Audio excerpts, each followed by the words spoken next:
Ендігі кезекте қосымша баяндамашыларға сөз беріледі. Сөз Қасиетті Қазақстан ғылыми зерттеу орталығының жетекшісі Берік Әбдіғалиұлына беріледі.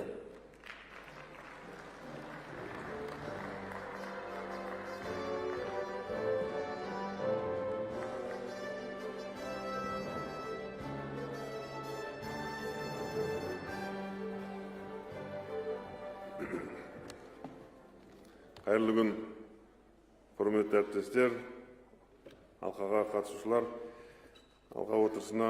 Енді Арыстанбек Мұхамедиұлы барлық жұмыстарын айтып шықты. Мен қосымша біздің осы министрліктің қолдауымен ұлттық музейімізде ашылған Қасиетті Қазақстан орталығы туралы жұмысына қысқаша тоқталып өтейін.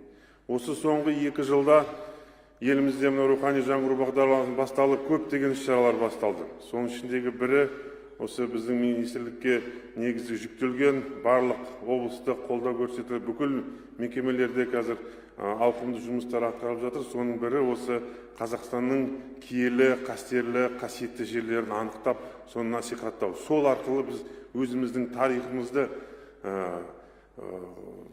ескерткіштерімізді, рухани құндылықтарымызды жаңғырту. Осы арада 2 жылда жаңағы біраз жұмыс атқарылды. Дегенмен негізгі, мен оны қайталанбай, осы 18 жылғы атқарылған жұмыстарға тоқталып кетейін.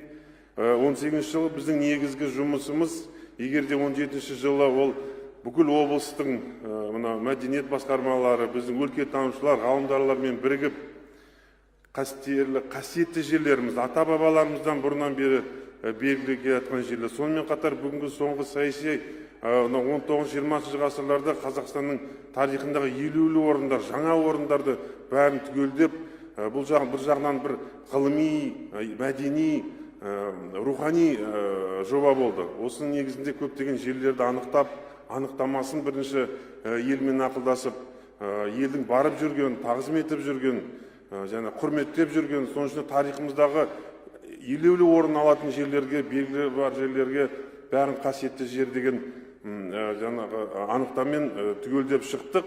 Былтыр біз осыған байланысты қазір 5 жылда 5 томымыз шығады. Қасиетті Қазақстан деген бірінші томы шыққан. Былтыр алфавиттік тұрғыда өңірлердің биыл 18 жылдың нәтижесі бойынша біздің 2-ші томымыз шықты. Оған негізгі Ақтөбе, Атырау, Батыс Қазақстан және Маңғыстау облысының қасиетті жерлері, сол жерлерге атсалып жүрген азаматтар, су, жер жанағаттары осы министрліктің қолдауымен қазір жария жақында ғана шықты. Негізгі өйткені бүгінгі осы 18 жылда жұмыстардың негізгі ауыртпалығы қазір өңірлерде. Өйткені біз көбінесе облыстағы мекемелерге әдістемелік жағынан көмектесіп отырмыз. Бүгінгі күні облыс әкімдері ауданда біздің жаңағы мәдениет мекемелері осыны насихаттауға, зерттеуге атсалысып жатыр жұмыстар. Сонымен қатар абаттандыру жұмыстар жатыр. Жаңа ғана айтып кеттік, министрліктің қолдауымен елімізде тағы да 3 қорық ашылды. Олардың жаңа визит центрлері құрылыстары бастырып жатыр. Бұл да сол ескерткіштерге, соны насихаттауға, сол елді мекендерге үлкен қолдау болып жатыр. Енді бүгінгі күні қысқаша облыстағы жұмыстарды айтып кету керек. Бүгінгі күні біздің жиынымызда осы біздің әріптестеріміз, облыс барлық мәдениет басқармалары қатысып отыр, облыс әкімдерінің өкілдері отыр. Бәріміз қоян-қолтық жұмыс істедік. Осы қасиетті киелі жерлерді анықтауда ең бастысы біз ескерткіштеріміз, сонымен қатар соған байланысты аңыздарды жинадық. Ең негізгі, өйткені әрбір ескерткіш бір рухани құндылықтың белгісі. Осыған байланысты қазір көптеген өңірлерде арнайы аңыздарды зерттеу жұмыстары жүріп жатыр. Соның әсіресе Түркістан облысында міне жақында ғана кітап шықты. Маңғыстау облысының аңыздары, қасиетті киелі жерлердің аңыздары, Шығыс Қазақстанның аңыздары мен ертегілері деген жинақтары шықты. Облыстарда қазір арнайы музейлерде, облыс өлкетану музейлерде қасиетті киелі жерлердің залдары ашылып, олар кеңінен насихатталып жатыр. Ақтөбе облысында, Батыс Қазақстан облысында, Қызылорда, Алматы қаласында. Сонымен қатар осы жастарға байланысты жаңа технологияны қолданып, 3D турлар ұйымдастырып, жаңағы роликтер шығарып жатыр. Бізде бүгінгі Атырауда, Алматы, Жамбыл, Маңғыстау, Солтүстік Қазақстан облыстарында арна интерактивті және виртуалды карталар 3D турлары жасалып жатыр. Ең бастысы өйткені бүгінгі біздің осы екінші кезектегі 18 жылғы осы қасиетті Қазақстан жобасының басты мақсаты бұл туризм, қасиетті жерлерге байланысты туризм. Біз ақпарат құралдары бізге үлкен қолдау көрсетіп, міне бүкіл газет, телевидениедан шығып жатыр, интернеттен де шығып жатыр. Бірақ сонымен қатар туризм елді қызықтыру, жастарды қызықтыру сол жерге. Барғанда жай ғана барып суретке түспей, соның аңызын білу. Халық барған сайын оның артынан кәсіпкерлер барады, барып жағдайын жасайды келетін азаматтар. Сондай бүгінгі осы екінші кезеңде бізде туризмге көп көңіл бөлінді. Бүгінгі күні арнайы осы бағдарламаның аясында біз көптен бері шешімге жатқан осы өзіміздің өлкетанушыларға көп қолдау көрсетті. Арнайы қазір жалпы ұлттық осы өлкетанушылар одағы құрылып, өңірлерде өлкетанушылық форумдар өтті. Осындай міне Қызылорда облысында, жаңа Батыс Қазақстанда жайықтың киелі жерлерінің форумы, облыстық барлық өлкетанушыларды жинап, осылар талқылау, ары қарай дамыту, солардың еңбектерін зерттеу, халықтың арасындағы әлі ғылым әлі ескермеген аңыздар жинау жұмыстары жалғасып жатыр. Сонымен қатар міне Арыстанбек Мұхамедиұлы өзіңізге хабарлағанда 21-інде осы Атырау қаласында Қазақстан қасиетті жерлерінің географиясы жобасының жұмыс тобының 3-ші республикалық форум өтеді.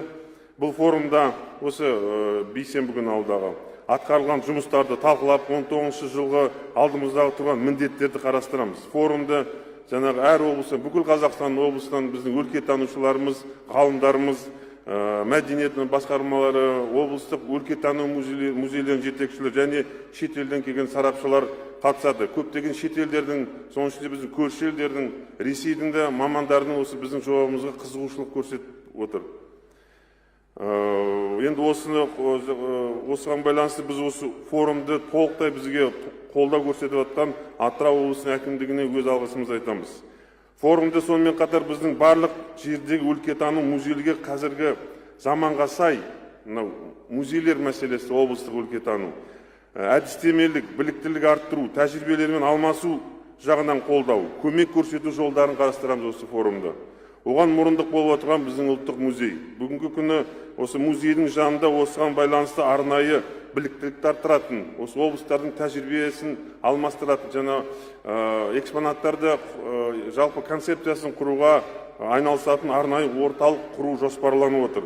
Біздің қазіргі осы рухани жаңғыру бағдарламасының аясында бүкіл ауылдық мектептерде музейлерді қолға алынып жатыр. Осыған аудандық музейлер әдістемелік көрсетіп, бүкіл осы мектептен бастап аудандық, облыстық өлкетану мүшелеріне бір концепция, осы рухани жаңғыруға кешегі елбасының Ұлы даланың жеті қыры мақаласында көрсеткен тарихи құндылықтарға байланысты жаңағы соған сай өзгерістер, жаңағы қосымша материалдар жинақталады.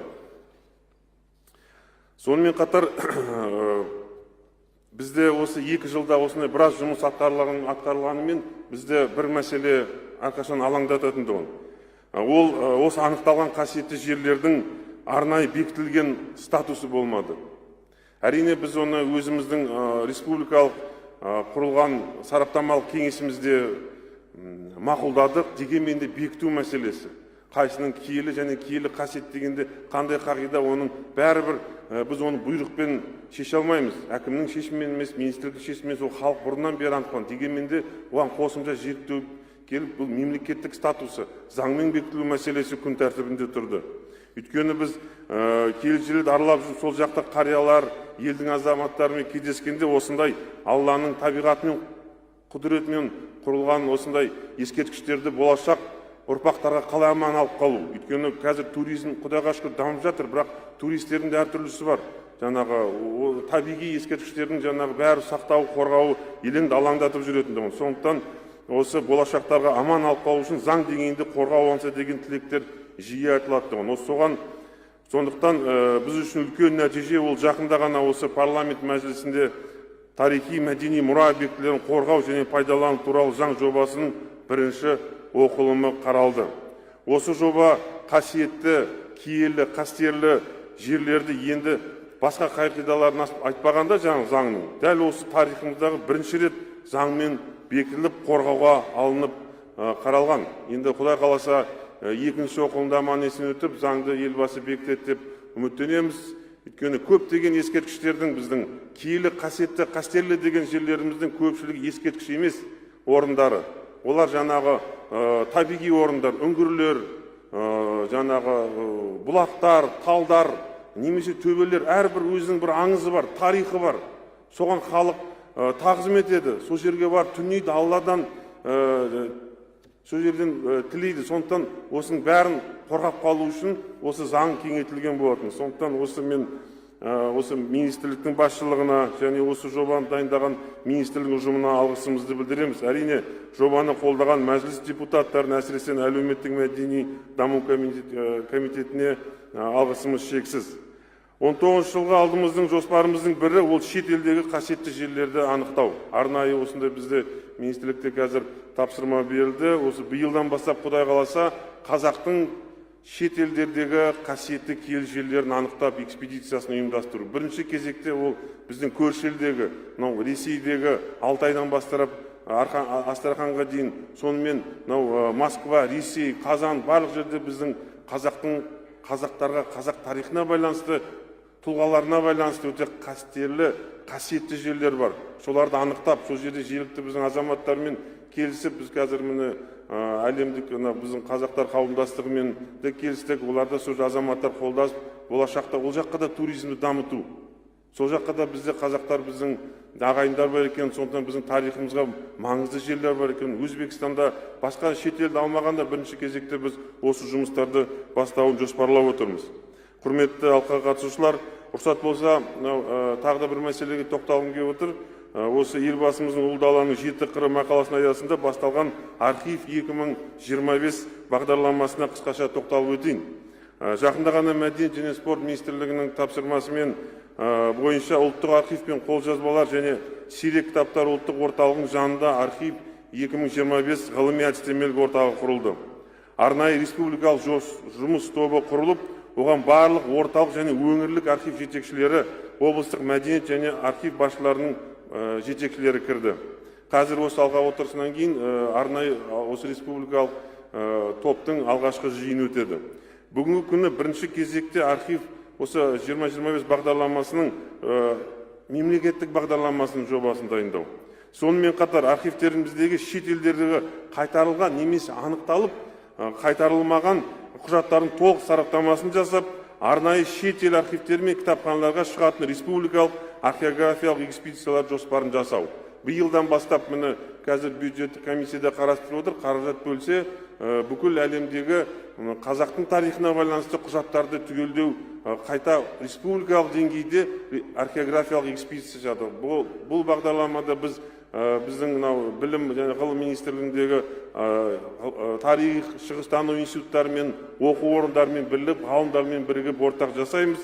Бүгінгі күні мәдени мұра, тарих толқынының бағдарламасының арқасында бүгінгі күні 36.635 құжат анықталған екен біздің тарихымызда бар. Бүгінгі күні, бірақ оның тек 6.400 ғана көшірмесі келген. Сондықтан бірінші кезекте осы ғалымдарымыз анықтаған, бірақ әлі әкелінбеген документтерімізді, құжаттарымызды әкелу жоспарланып отыр. Бұл да біздің тарих ғылымына дамуына, жалпы өзіміз тарихымызды түгелдеуде осы қазақ хандығына байланысты Алтын Орда, тіпті бүкіл ежелден келатқан Ватиканда да көптеген құжаттар бар екен, біздің ғалымдарымыз айтып жатыр. Соны әкеліп ғылыми айналымға, бүгінгі күні архивтердің алдында, облыстық архивтердің алдында және республикалық архивтердің алдында осы ғылыми жұмысты күшейту, ғылымға айналуға атсалысу, ғылымдарды қызықтыру, жастарды жаңағы құжаттармен жұмысты үйрету және мамандарды дайындау. Бүгінгі күні өкінішке қарай біз Қытайға немесе араб елдеріне басын біздің мамандарымыз жеткіліксіз тілді білетін. Осы маман дайындау және арнайы осы архивтерге стажировкаға мамандарымызды жіберіп біліктілігімізді дамытсақ, көптеген әлі құжаттарды әкелеміз деп сенеміз. Тарихымызды түгелдейтін осындай шаруаларымыз бәрі баянды болсын. Назарларыңызға рахмет.